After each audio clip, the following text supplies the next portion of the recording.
శ్రీ మహాగణాధిపతే నమః. శ్రీ గురుభ్యో నమః.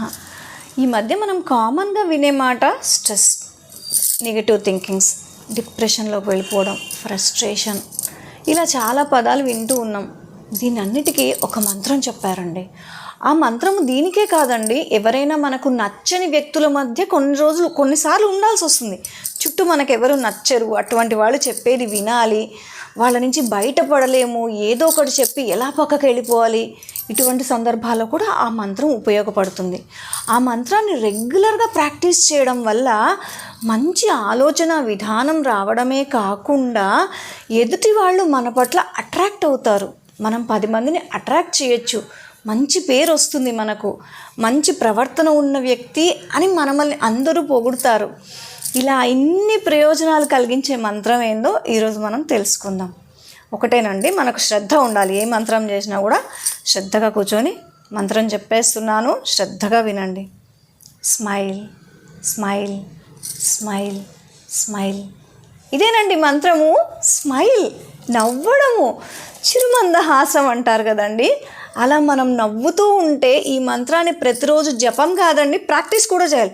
స్మైల్, స్మైల్, స్మైల్ అంటే ఏం ఉపయోగం లేదు, నవ్వాలి. Smile, smile, smile.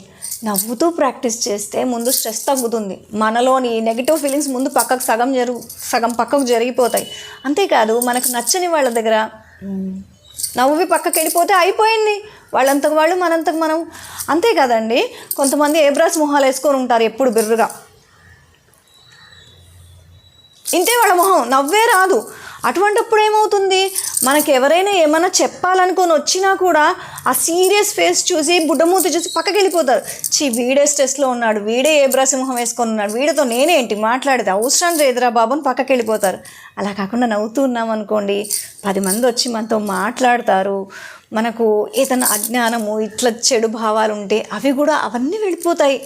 రాముడు అందుకే కదండి స్మిత భాషి అంటారు. రాముడు నవ్వుతూ పలకరిస్తాడంట, నవ్వుతూ మాట్లాడతాడంట. చాలామంది ఈ నవ్వుతో చాలా సాధించారండి.